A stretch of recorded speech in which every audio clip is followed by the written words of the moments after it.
My name is Anna. I am 10 years old and I live with my parents and my little brothers and sisters. At 6 a.m., I wake up and prepare breakfast, and then I accompany my dad to his job. When I come back, I help my mom hang the clothes and bathe my brothers and sisters. Before the pandemic, I went to school every day. I loved drawing and I dreamed of being an architect. My teacher would read me many books. At school, they would give me lunch, and especially I played and had fun with my friends. But in March 2020, my life changed. The doors of my school closed, and I stopped seeing my classmates. The virtual classes started, remote homework, but in my house, we had no internet reception, or computers, or a space to study. My mother had to quit her job to take care of us. I want to go back to school to see my friends and have a better future for me, for my family, and for my country. Making up for the lost time and ensuring learning is a priority for all.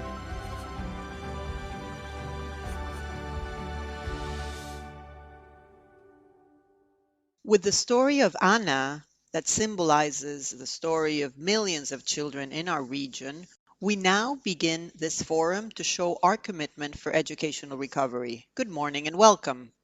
This is a political and financial commitment promoted by the World Bank in alliance with UNESCO, UNICEF, and the Inter-American Dialogue. Its purpose is to tackle the most important crisis in the history of our region regarding education. During the pandemic, millions of Latin American students had to endure one of the longest periods of schools being shut down. This has had severe consequences on their lives. Schools have reopened their doors, but the crisis persists, including, among other reasons, dropout rates. We will hear the testimonies and the expectations of their students, their families, and educators upon returning to the classroom. And we will have a panel of experts that will discuss how to emerge this crisis. We will hear a commitment with 4 points for educational recovery, with a call for action and for urgent implementation. To conclude, we will hear the heads of state of the region expressing their support to the education of children and young people in the continent. We will hear from these experts. I'm Josefina Townsend, and I will be sharing this event with you, which is being broadcasted in the websites of the organizing entities and the World Bank. It also has interpretation into French, English, Portuguese, and Spanish. We invite you to participate in this dialogue through Twitter of the host organizations. The hashtag is #MyEducationOurFuture. To begin with the interventions of this forum, let's hear Claudia Uribe, Regional Director for Latin America and the Caribbean of the United Nations Organization for Education, Science, and Culture, UNESCO. Claudia will be speaking on behalf of the 4 organizations promoting the commitment for educational recovery. Claudia, good morning and welcome. Good morning. On behalf of the World Bank, of the Inter-American Dialogue, UNESCO, and UNICEF, it is a pleasure to announce our partnership and our commitment to educational recovery in Latin America and the Caribbean. We urge all governments and society as a whole to join us. COVID-19 has brought about the most important educational crisis in our known history, with strong repercussions in our region. The region had already an outstanding debt with education before the pandemic. The partial or total shutting down of schools, which covered 2 full school cycles, affected about 170 million children and teenagers. Despite the major efforts made by the governments to offer educational alternatives that were not in person, its scope was very different based on the challenges faced by the region in terms of connectivity, of multidimensional poverty, and other social conditions and vulnerabilities that affect a large percentage of the population. We have accumulated evidence in our organizations, and we're already seeing signs of the deepening of existing educational gaps and a significant delay in learning, and also deterioration of the socio-emotional well-being and the health of the students. The losses caused in learning and the increase in dropout rates are a major threat for education in the continent. That is why we are urging governments and society as a whole to reinforce their resources to recover and transform education by committing to implementing the necessary actions to avoid dropout and recover those lessons and those learnings in every classroom. This all with concepts of equity and justice by prioritizing the groups that were most affected and those who are particularly vulnerable or excluded. We must make a commitment to educational recovery. Let us take every measure that we can to move forward, and let's contribute from our scope of action. World Bank, UNICEF, and the Inter-American Dialogue are making available all resources, knowledge, and will to achieve this. Thank you very much. Claudia, thank you very much. Let's now begin to hear the voices of those who have been most affected by the effects of the pandemic in education. Before the pandemic,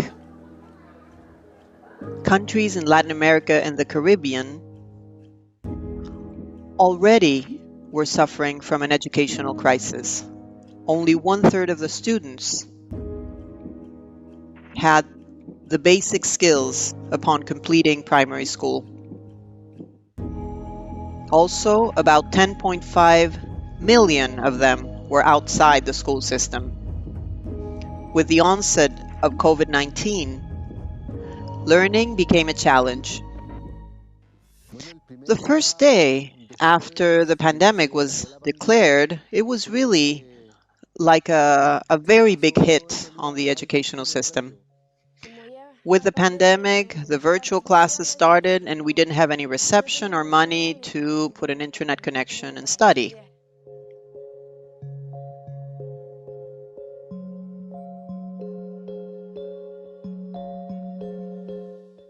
It burned my heart to know them sitting at home, can't go to school.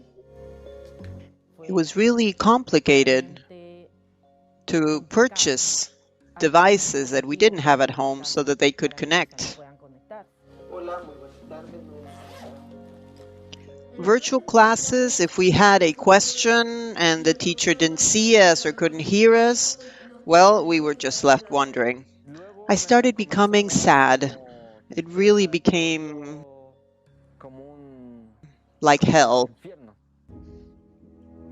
Despite the efforts of authorities and teachers, students missed out on an average of 1.5 years of learning.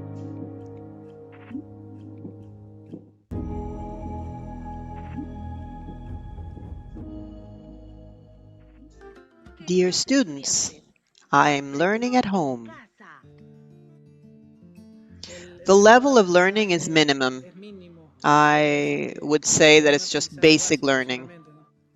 With respect to the emotional aspect, my children would listen to what the teacher said and then they tried to interpret it or try to see how they could actually learn it.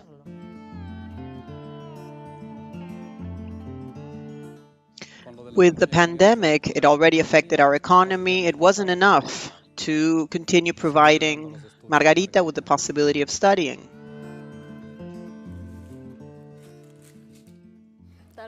Now, most of the schools have reopened their doors, but the learning problems persist.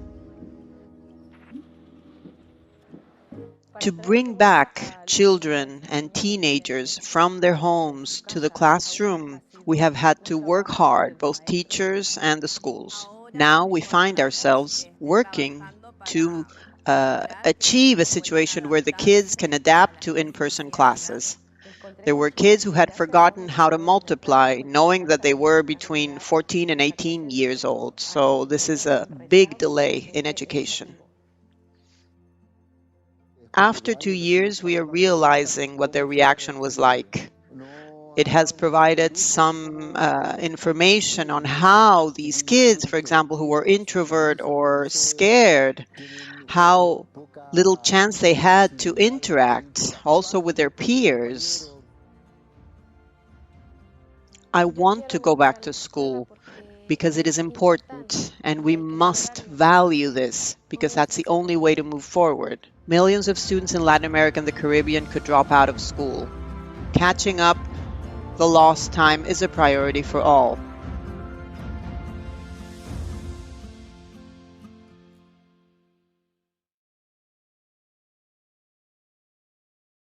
Most of schools in the region have opened their doors. Now the challenge is to ensure that all the students return to the classroom and to recover the lost learning.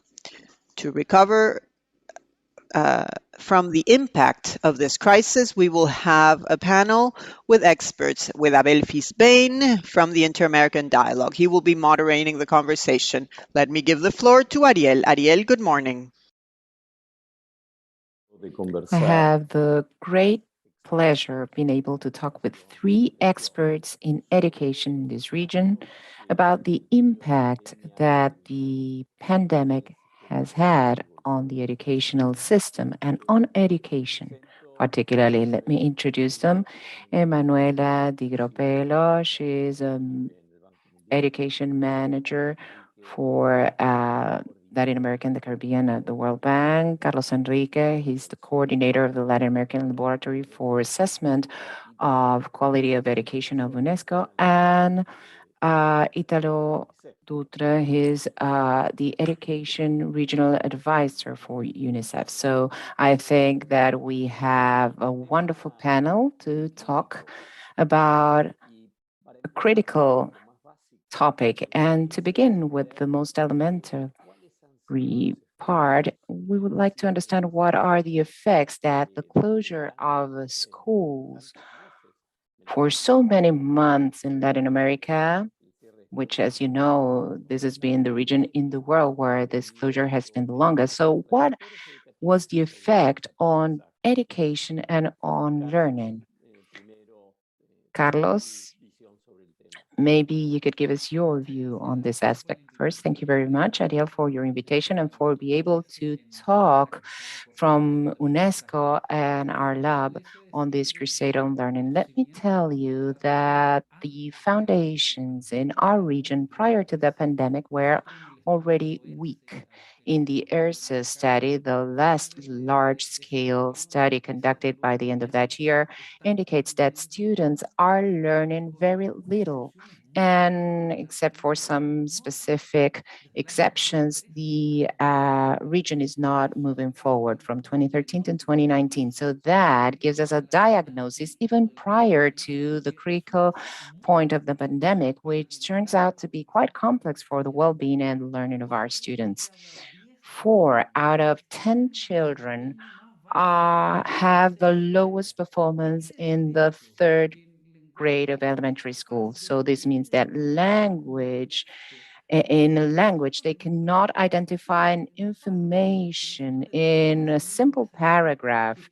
If we tell that child to identify that, he or she is unable to do that. In maths, the same thing happens. 1 out of 2 also have low performance, and they are not even able to break down numbers up to 9,999, do basic exercises of adding or subtracting. Of course, these are exercises that our students are unable to do. So that's why the ERSA study gives us information and added to what other institutions indicate of the impact of the effects of the pandemic is so critical and requires an alliance in order to have a recovery first for the students learning. Second, because they are quite unequal. Third, because there is a very important number or group, over 50%, that is really lagging behind. On the other hand, this demands specific support for students and for teachers in order to reverse this lack of opportunities that in the commitment of the 2030 agenda and the commitment that we all want students to learn, of course, we're really very far away from that. And school attendance prior to the pandemic marked a difference between those who attended classes and those who didn't. And also, repetition indicates that we need to see how much they are learning beforehand, because those sorts of instruments ultimately seems not an adequate measure. In fact, we need to look what's their performance prior to everything else. Very clear. Manuela, what are your thoughts? Well, thank you very much, Ariel. It's a pleasure to be here on behalf of the World Bank and be able to share some things about the impact that the pandemic has had on the educational system in the region. And let me also, first of all, tell you that in fact, the World Bank, UNESCO, UNICEF, and the Dialogue will launch in 2 or 3 weeks a new joint study that will give more details on the specific impact, the serious impact that the pandemic has had on the sector. So I'm going to use these 2 minutes to share with you some preliminary items. We are very much concerned about the impact that the impact has had. Maybe three main things. First of all, while schools have been closed, what we've observed is that the access and the quality of educations, remote education, have been quite problematic in the region, particularly in some countries and specifically with some populational groups. Second, this has led to a reduction in attendance while schools were closed, with a group of students that were absolutely disconnected. We still don't have any updated data on dropout, on the proportion of students that have dropped out school. But some preliminary information that we have are already showing that the dropout has increased, and specifically, it's done so between 6 and 14 years of age. But specifically, there is a risk of future dropout, which is quite strong. This dropout risk is also related specifically to the third item I'm going to mention now, which is loss of learning. Carlos has already mentioned that Latin America was undergoing a learning crisis prior to the pandemic. So the situation was already concerning. What the data and our simulations that have been updated already show us is that learning will get worse. When we observe, for instance, the years of schooling corrected by learning, we see that depending on countries, students have lost between 1 and 1.8 years adjusted by learning, and this is really a lot. If we see the tests that were mentioned by Carlos before, on average, we could see an over 40 percentage point reduction. And this number really has an impact, because this means that the proportion of elementary school children that won't be able to read and interpret a text accordingly to their age will increase disproportionately. And the study will produce all of this data in more detail. So again, we are really very much concerned about an increase of this deficiency in learning.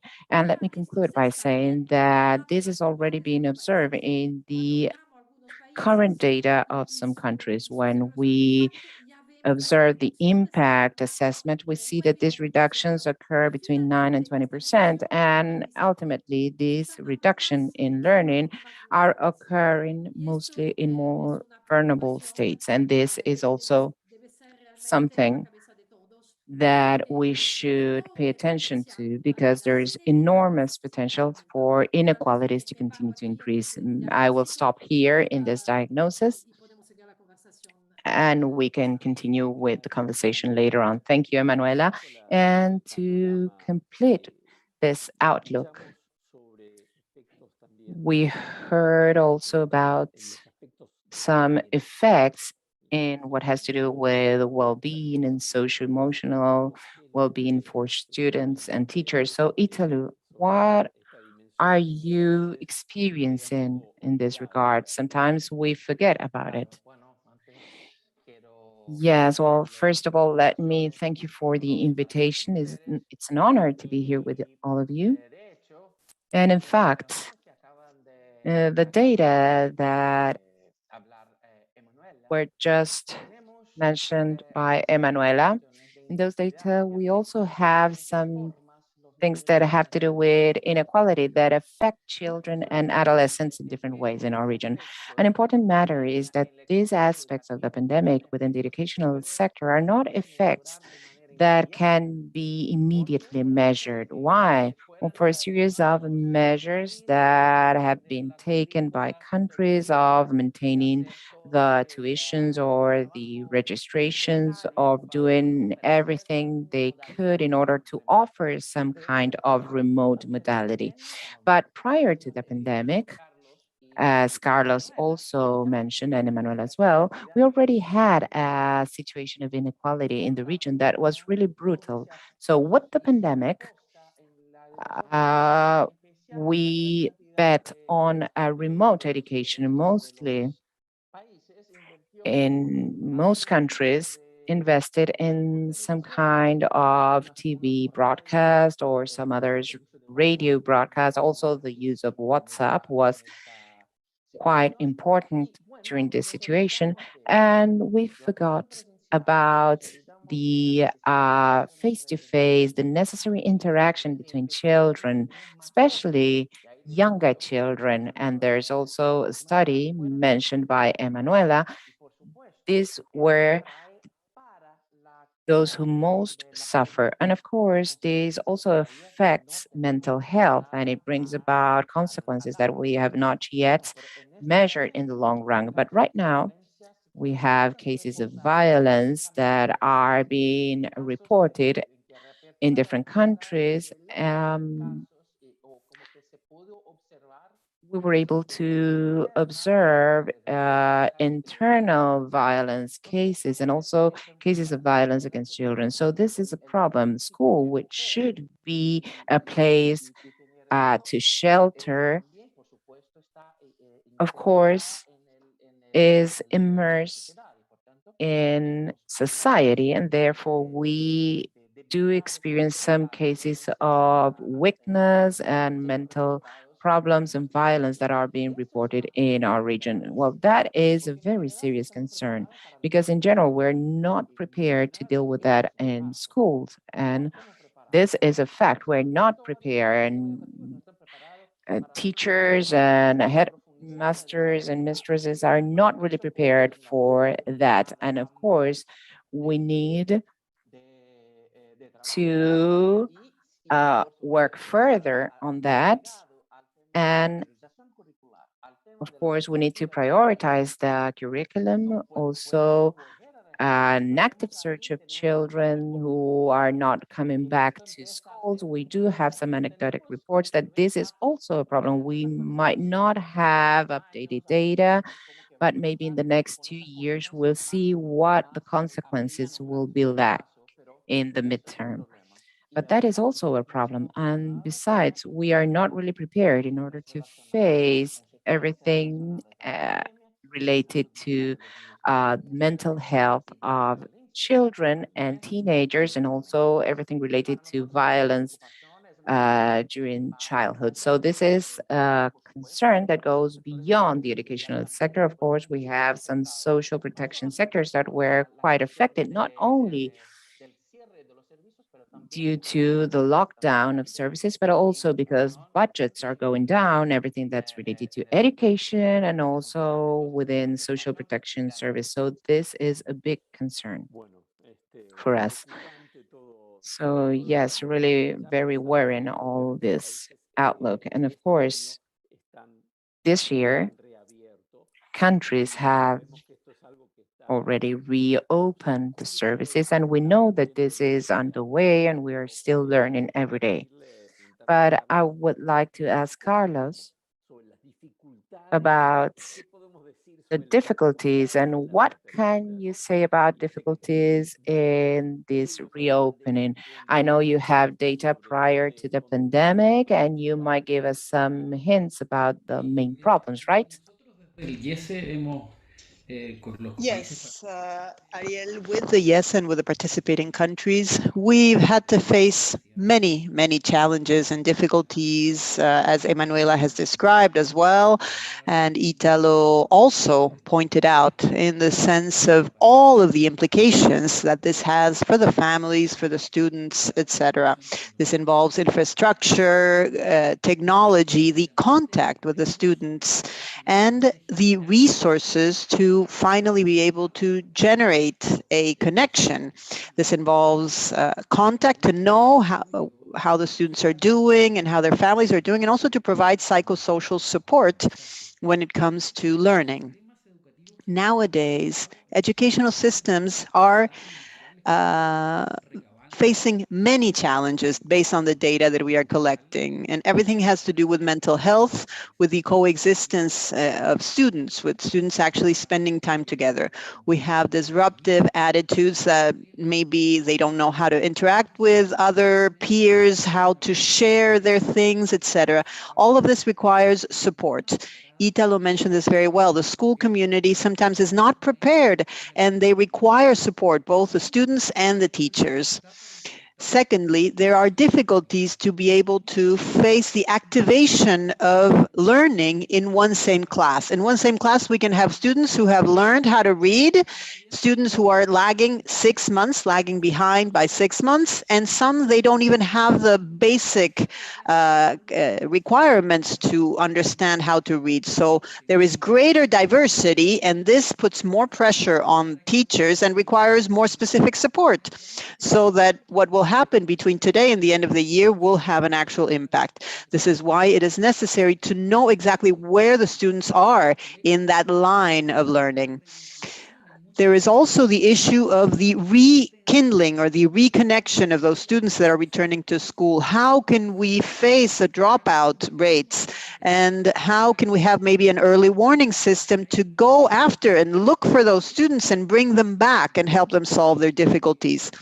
Finally, one of the issues in which we have moved forward with the pandemic and which has to do with distance learning, to not return to certain things that didn't work in the past, but to really focus on new pedagogical approaches so that learning can actually occur. This, of course, combined with good technological infrastructure so that we can provide a safe environment for learning. All of these challenges imposes more difficulties and requires more efforts and more support for those education centers. A lot of strength and strong support has to go to these schools because they are the hubs of learning, and students need to be the focus. This needs to be student-centered by rechanneling all of the support in this direction. This is what we believe at UNESCO. There is a clear and strong need to support schools. This requires, of course, capacity building, financing, and resources, and a partnership so that this scenario that has proven so complex, because it's not just about learning, it's really the whole ensemble of well-being of our kids. This requires of a strong alliance so that those people who are in the schools can receive the support so that the school is not just a place for learning, but a place for well-being and, of course, overall learning.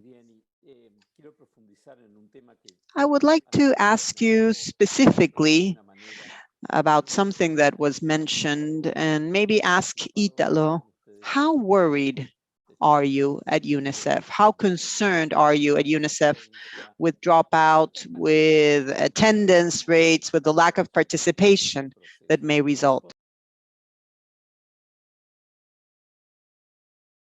I know that things are sort of being dealt with in the different countries, and I would like to know your opinion. We have a situation here in the region in general, which is that we're still analyzing the data to see what has actually happened with the decisions that were made and the policies that were implemented. Before the pandemic, the trend was a reduction of the number of kids per school. It was a slow reduction in the last 2 decades, but it was a downward trend. What happened with the pandemic is that we offered alternative options for distance learning, for remote learning, or as it is called in the region. But that remote attendance is not reaching the same quality and not arriving with the same quality at the different recipients. And of course, everything is different. Particularly, and here I would like to go back to the data that Emanuela mentioned of the study that we're about to launch, particularly in younger kids. What happens with a child that is starting to read and write after a year of remote classes? We have empirical data that shows that there has been long-term impact in the learning process of the teenagers in the region. And of course, this has an impact in the short term, in the medium term, when it comes to lagging behind in schools and when it comes to learning. A child that was moving from 3rd grade and automatically finds himself or herself in 5th grade might lack certain basic skills. And we can talk about literacy in the early stages of schools, but also other problems that occur at a later age when they should have completed their literacy but haven't. So there are a series of additional factors that will exercise pressure on the dropout rates. We do not have the data yet to say, okay, we have this trend or another trend, but we have identified a series of concerns that show that we will have probably a high level of exams that are not passed at the end of the year, and that they might repeat the year.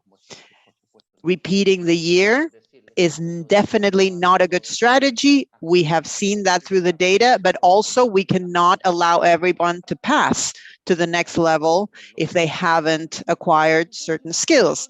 So this brings us to a situation with a lot of pressure on the system because of the risk of dropout. And the data needs to be analyzed to paint a clear picture on what will happen. And I think the concern is that the trends, of course, have to do with the economic impacts of the pandemic. It has to do with the fact that the quality of the remote education during the pandemic was challenging. And of course, the fact that we have a region with an entire generation that has lost a tremendous amount of hours of learning, missed opportunities for learning. And of course, we have a situation where an immediate action is required, and it's emergent. It's an emergency. Yes, we are already in an emergency mode with the learning. We were already in emergency mode before the pandemic, actually, but now the evidence is showing that we need to act strongly, because there is a very clear impact on dropout, on, of course, lagging behind, and, of course, the learning process that will affect an entire generation.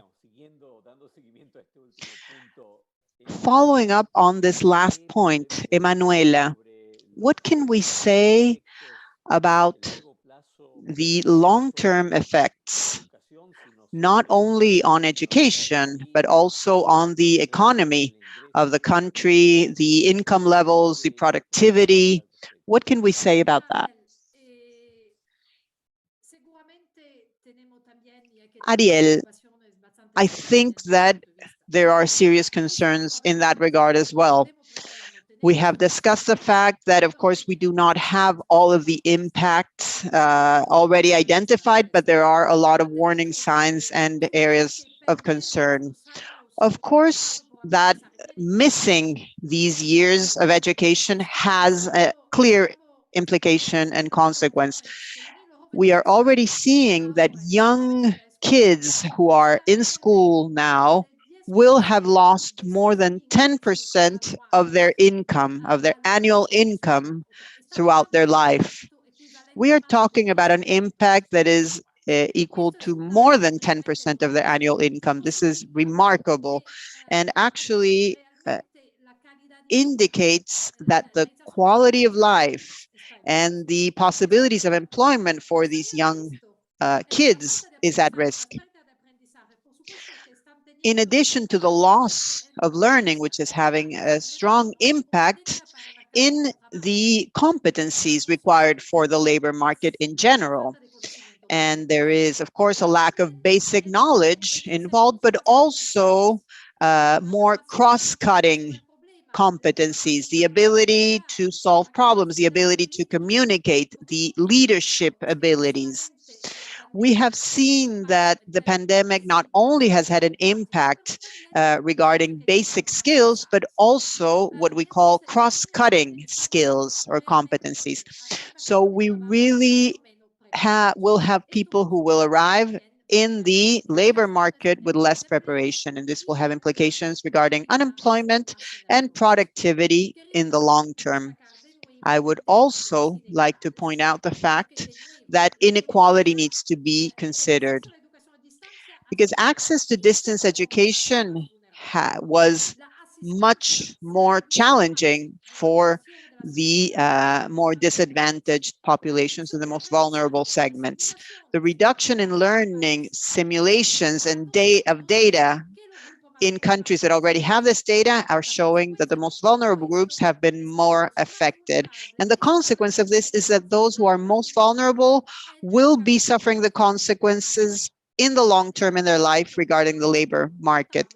So we are expecting a significant increase in inequality. And this is a region where there was chronic inequality already, and this has been intensified.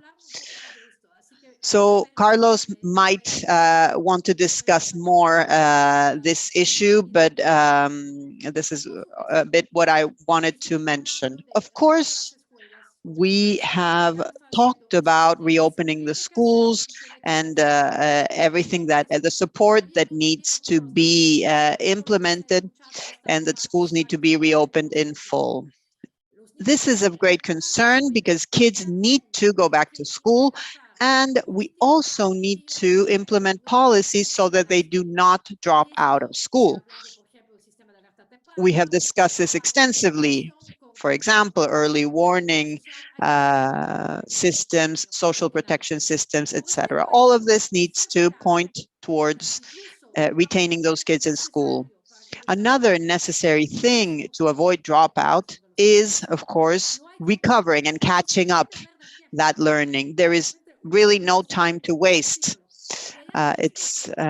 We have three fundamental points here: measuring, knowing where the kids are and where they are not, with the reopening of the schools, countries have the possibility of doing this with summative and formative assessments. Simplify the curriculums and focusing on the fundamental aspects such as cross-cutting skills, math, reading, and writing.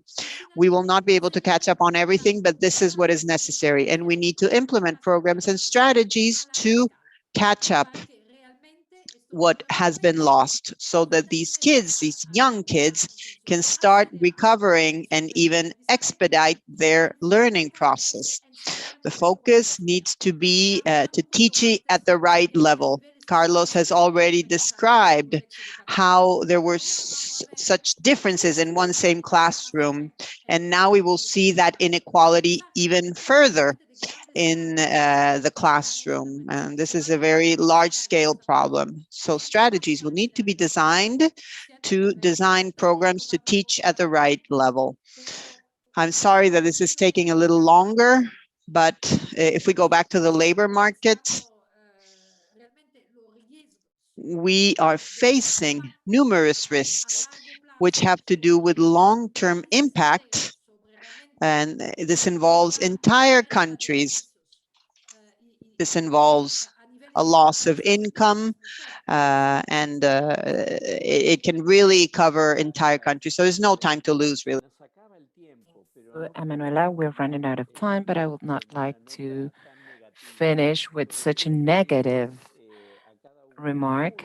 So I would like to ask you very briefly to tell me something that has happened prior to these 2 years that might give you some hope, some optimism, because also we've been having some positive things. So very briefly, something that gives us hope, Emanuela?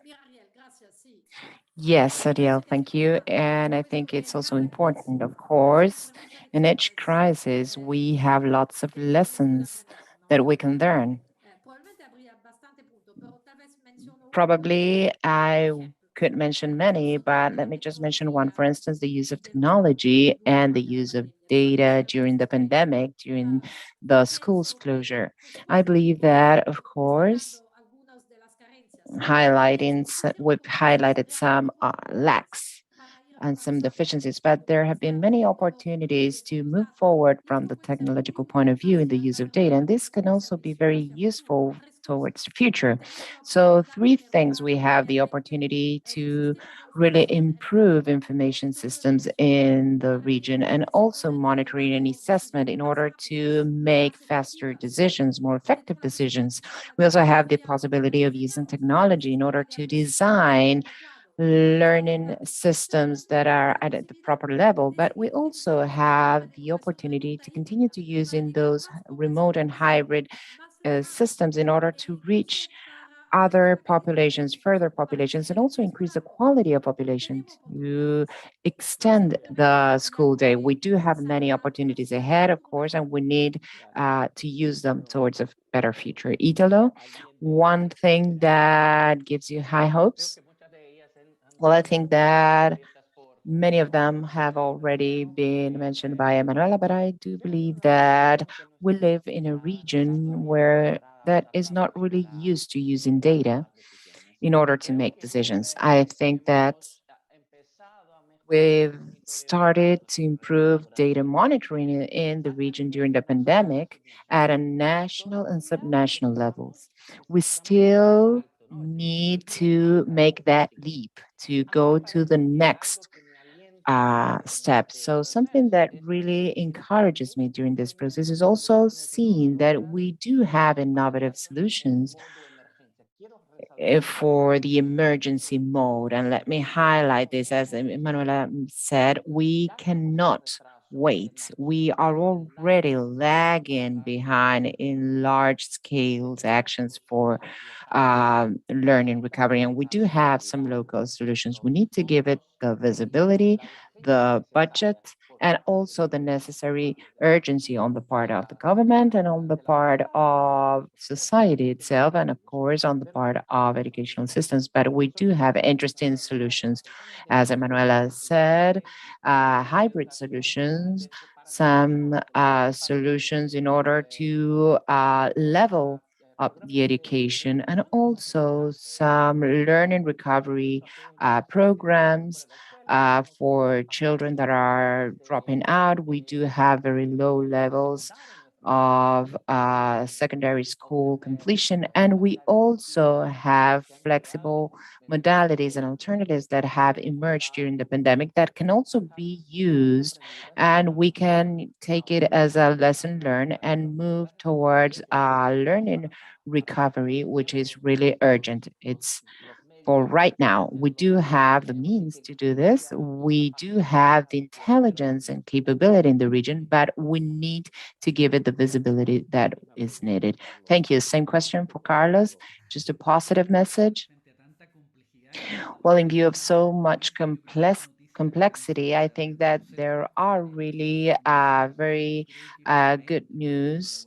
I think that teachers' cooperation, autonomy, looking that's the grade or the mark, and uh, pay more attention to learning process. I think that this is a very good conversation in order to use information to focus on learning, to have specific tutorship to different children. I think that this is a challenge, is a demand, but also help us to help children move in a competent manner. And regarding the educational system, of course, the socio-emotional skill as a part and parcel of the education that we need for our children. Language and maths, of course, is really very important. It will enable us to know how to learn, but we also need students that are empathetic with others, that respect themselves, that are perseverant, that have self-control. I think that this is the good news together with what my colleague says. We should prioritize learning. We should prioritize the content. I think that we do have good news and will help us in this alliance. Well, let me thank the three of you very much. I hope we had more time to continue talking, and I know that very soon we will be together again in order to introduce the report Emanuela already mentioned. So we will continue with this conversation. See you then. Thank you very much. Thank you very much, Ariel, and also thank you very much to all the panelists. Before I introduce the commitment for the recovery of learning, let's take a look at the future vision of children and youth in Latin America and the Caribbean. It is time to take urgent measures to settle the historical crisis of education in Latin America and the Caribbean. After 2 years of a pandemic, I feel proud of having returned to school. Let's say that school today is an essential part of who I am. I want to get my education. Well, I was only able to finish primary school. And for my daughter, I want her to finish all of her studies. What they want and what you leave them with is education.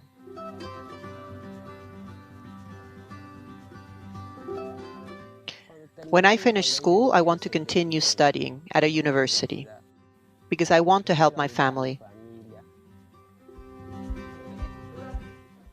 What I like the most about classes is the possibility of receiving an education and therefore know more and have a better future ahead of me. I will achieve this. I will be someone in this life.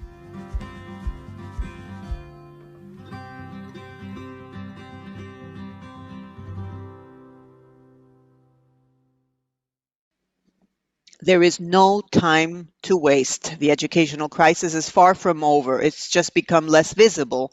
Not all students have returned to the classroom, and millions of them have lost a lot in terms of learning, and now they're at risk of dropping out of school. We urge governments and international organizations, as well as the citizenship, to renew their commitment both politically and financially and implement concrete actions to avoid this intergenerational catastrophe. These are the 4 commitments. First commitment, place educational recovery at the top of the list in our agendas. Second commitment, reintegrate students who have dropped out of school and ensure that they stay in school. Third commitment, recover learning and ensure socio-emotional well-being for children and young people. Fourth commitment, value supporting and training teachers. These are the commitments of educational recovery. This is a public document that you can access in full by clicking on the QR code that appears on the screen. Please share it so that our voices and the voice of our students is heard in Latin America and the Caribbean. Carlos Felipe Jaramillo, Vice President of the World Bank for Latin America and the Caribbean, will kick off this final segment where we will hear the testimony of the heads of state of our region. Carlos Felipe, good morning. Go ahead. Thank you for supporting us today in the presentation of the Declaration of Commitments for the Recovery of Learning in Latin America and the Caribbean. The World Bank supports this call for action because we urgently need decisive action to build a better future for the more than 170 million students who, in our region, were affected in different ways by the effects of the pandemic. Our region, Latin America and the Caribbean, is undergoing one of the most severe educational crises in the last century. The pandemic triggered an increase in poverty and inequality and a massive closing down of schools. This has brought about catastrophic consequences for the educational systems that were already in a crisis before the pandemic. Today, by starting this path towards recovery, it is paramount to invest in the reconstruction of human capital. Responding to this unprecedented educational crisis requires not only the support of governments, but also the private sector, multilateral organizations, and society as a whole. That is why we are here today. Thank you very much to Presidents Gabriel Boric from Chile, Xiomara Castro from Honduras, Alberto Fernandez from Argentina, and Guillermo Lasso from Ecuador. They will now share with us their insights on this challenge. Carlos Felipe, thank you very much. We will now hear from Gabriel Boric, President of Chile. The pandemic has undoubtedly been very difficult for the school community in Chile and across Latin America. That is why, in our country, we are deeply concerned about not continuing with the logic of standardized tests that seek to actually test knowledge, which at the end of the day is not useful for our children. What we want nowadays is for us to live together and meet again and to bridge that enormous educational gap that already existed, but that the pandemic made even bigger. That's why we've created programs such as the life skills programs focusing on mental health and improving the infrastructure of our schools. We have developed programs to improve the experience in schools, and we are concerned about maintaining schools open as long as possible because we know that that's where we can meet again as a society, the place where we can understand each other as equals. That is our call from Chile to all of Latin America. We are willing to work together with other countries to move forward and put our society back together again, a society that has been fractured by inequality during the pandemic. Warm greetings from Chile. Thank you very much, President Boric. Now let's hear from the President of Honduras, Xiomara Castro.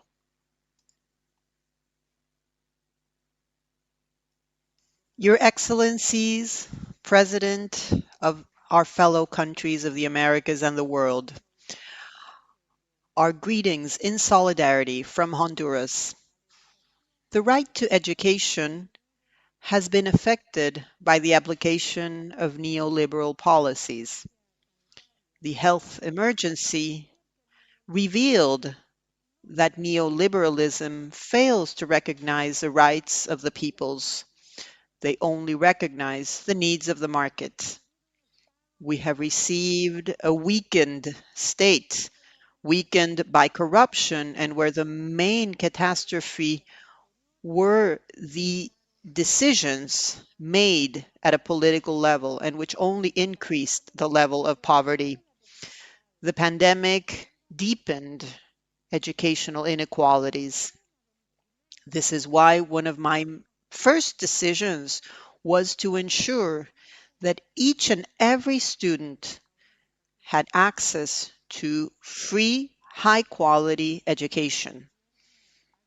My government has decided to pay special attention to investment in education by increasing 10% of its budget, even though there were austerity measures as well. During my first 100 days of government, almost 1 million children were vaccinated between the ages of 5 and 11. We reopened free schools, and we have also started offering educational activities in more than 70% of the educational centers at a national level.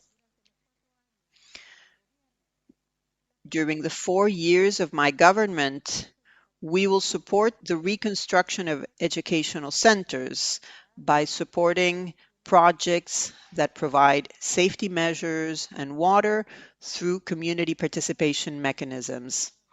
Once the infrastructure has been strengthened, it will be further enhanced over time. We will build new classrooms, new schools in priority areas. It is key to invest in more and better education by making transparent public procurement and by public tenders, and also by establishing educational budgets to achieve better results. We will help our teachers obtain technological training, and we will focus on the national integration of culturally relevant practices under the principles of social justice, sovereignty, and democracy, in keeping with the Morassanic thinking. The idea is to promote memory and to promote the respect for our history. The Minister of Education will follow specific instructions to reach the educational goals by implementing national, municipal, and classroom evaluations, because we must prioritize basic skills. We have reactivated the Merienda Escolar program to reduce the malnutrition of millions of children. Furthermore, we have worked to provide scholarships for 20,000 young children with low income at all levels, primary, secondary school, and higher education, dedicating many resources to that. If we have learned something from neoliberalism and during the health emergency, is that we must strengthen institutions and the educational systems in order to overcome unpredictable challenges. Resilience means providing people, institutions, and communities with the ability to respond to these challenges in order to prosper and to thrive socially and financially. Peoples of the world, we ratify the Morassanic fraternal concept. This must be present in our historical moment right now, where we are fighting for better education to strengthen our awareness as peoples. And let me share a statement of Jose Francisco Morazán Quesada. The people's education is the premise of a free nation to prepare for the triumph of reason and freedom. Thank you very much.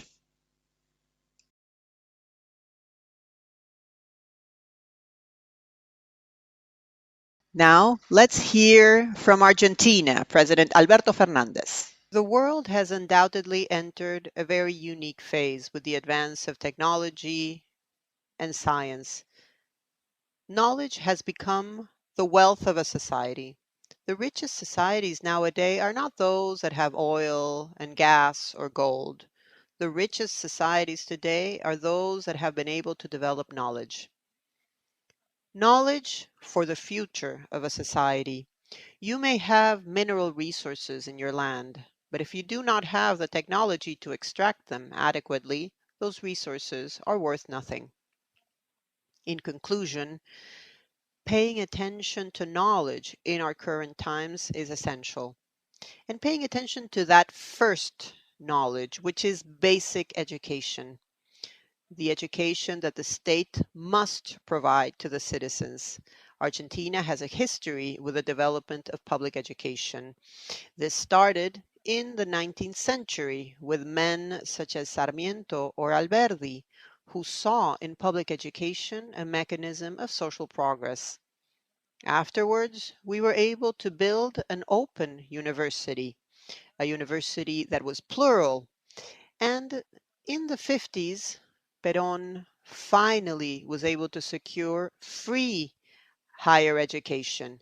This allowed the sons and daughters of workers to access higher education. Every day, the world requires more and more education and more knowledge. In times such as our current times, where the pandemic has forced us to confine ourselves and made us lose that time where we shared within the context of education, makes us double our efforts for more knowledge and more learning to ensure a better future. More access to public education to ensure that everyone can develop their full potential. This is the true challenge of a moment in history where the pandemic has taken the lives of millions and millions of people. Thank you very much, President Fernandez. From Ecuador, let's hear from Guillermo Lasso, who sends us this message. Dear friends, almost 3 months ago, Ecuadorian students started returning to in-person classes, reaching 100% of the school's capacity after 2 years of a pandemic. The magic of coming together with their classmates, their teachers, the laughter, the games, and the joy of learning were the main ingredients of this return to the classroom. This return was highly anticipated by millions of children and young people. This is what happened with Michelle Chango, for example, of the educational unit Manuela Chanizares, a prestigious educational center of Quito, the capital of our country. Together with 4.5 million children and teenagers from Ecuador, they are, as we speak, in the classroom. They are studying and they are building their future. They do not need to wear a mask when outdoors.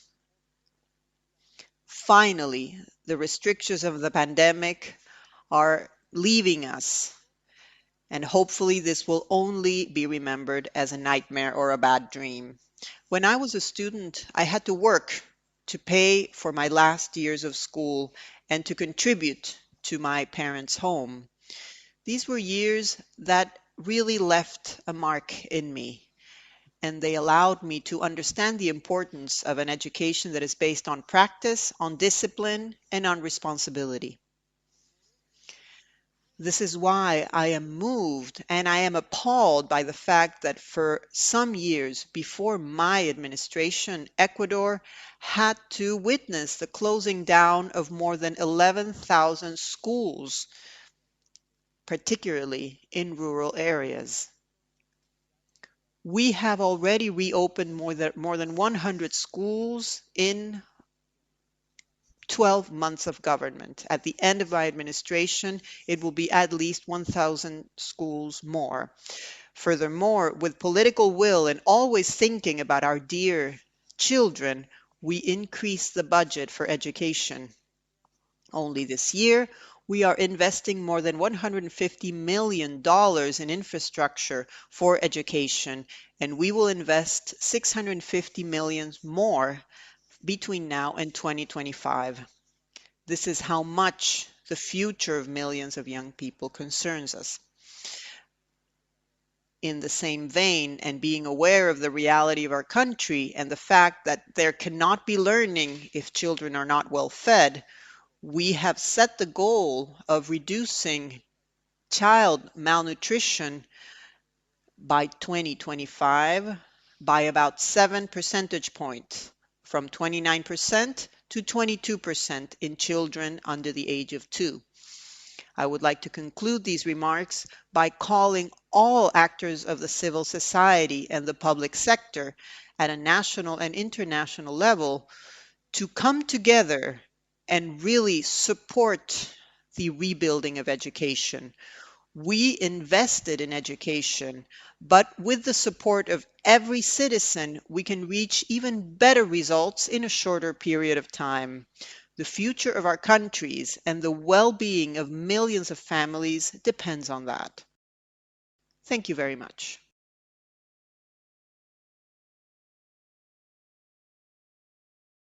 Thank you very much to all the heads of state for their messages. Now over to you, Carlos Felipe. Thank you very much, Presidents Boric, Castro, Fernandez, and Lasso. You have highlighted key aspects that we have reflected in the declaration. Facing this major challenge means that education must be a priority in the agenda of our countries. As President Boric mentioned, we must take responsibility for the huge educational gap that already existed, but that the pandemic worsened. This involves also reintegrated children that have dropped out of school and ensure that they complete their education. As President Lasso mentioned, there can be no learning if schools do not reopen, all of them, and we consider other issues such as chronic malnutrition, or if we do not increase investment in education significantly. This is probably the most relevant challenge. We must recover that lost learning, and we must ensure the social well-being, social and emotional well-being of those children. Also, the words of Xiomara Castro mentioned that we must analyze the goals of learning by implementing evaluations in the classroom in order to prioritize basic skills.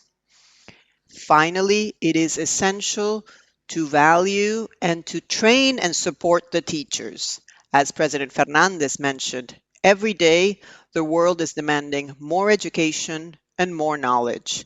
This challenge forces us to double our efforts. Finally, I would like to emphasize that the crisis we are undergoing is also an opportunity to build back better and not to go back to that previous situation before the pandemic. The idea of building back better after the devastating effects of the pandemic must be supported by facts. Today, more than ever before, education in Latin America and the Caribbean requires concrete actions and a wide, broad-based commitment from multiple sectors, not just to overcome the crisis, but also to prepare future generations and provide them with the tools they need to have a better future and reach their full potential. Thank you very much. Carlos Felipe, thank you very much. Jean Gaur from the United Nations Fund for Childhood, UNICEF, will join us with the final comments. Jean, go ahead. Your Excellencies, distinguished heads of state of our region, thank you for joining us and for sharing your messages of commitment for the recovery of education in Latin America and the Caribbean.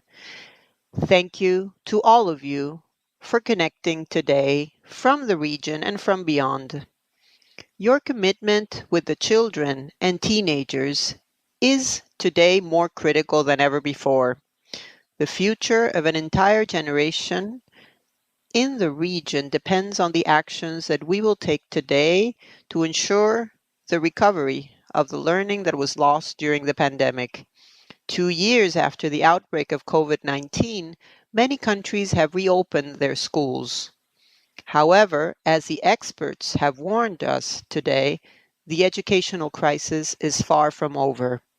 The children and teenagers of Latin America and the Caribbean have experienced one of the periods, the longest periods in history where the schools have been closed. And not everybody has returned to school, especially in the most vulnerable sectors. Those who have returned to the schools, many of them have not been able to catch up for the lost time. The losses are so significant that millions of them are now at risk of dropping out and quitting school. Furthermore, there are many students who continue to be affected by trauma experienced during the pandemic. This affects their well-being and their capacity for learning. This is not about a few students. There are millions of students at risk of lagging behind. If urgent actions are not taken immediately, the loss of collective learning will be detrimental for Latin America and the Caribbean for decades. This will in turn increase inequalities and delaying the process of learning. Small reinforcement programs for a few students will not be sufficient. In order to tackle the educational crisis, we need to implement and develop systems for educational recovery at scale like never before in our region. This involves investments in education, major investments in Latin America and the Caribbean. The challenge ahead is big. But as our speakers have said today, in the face of this big challenge, there is hope. Hope in the solutions to accelerate learning, and these efforts are being implemented in the region and can be applied and adapted at different scales. This includes the use of technology that we have learned to use and better leverage during the pandemic. There is hope in the children and the teenagers of the region, as well as the families and the teachers. We heard their testimony today, and we are convinced that education is key for a better future. In this vein, we also find hope in the messages shared by the heads of state, and we hope they will encourage other countries to follow their example. The children and teenagers of Latin America and the Caribbean cannot overcome this crisis alone. From the World Bank, the UNESCO and UNICEF, we are convinced that international cooperation of the citizens is essential, and the commitment to educational recovery has to take place through concrete actions. This has to do with our future, and we have to invest today and not forget an entire generation, an entire region. It is up to us. In 10 or 20 years, how do we wish to be remembered? As those who failed to manage the most important educational crisis in the history of Latin America and the Caribbean, or as those who, with courage and determination, supported the recovery of education? I grew up in a rural area of Honduras, and I am the result of public education. I wouldn't be here without everything I learned at school. This region needs more qualified people as well as empowered people. And it is now the moment to plant this future in every school, in every classroom, for every child in the region. Thank you very much. Jean, thank you very much, and thank you to all of those who participated in this seminar for educational recovery in our region. This conversation will be available in social media of the World Bank and all of the host organizations. Thank you very much.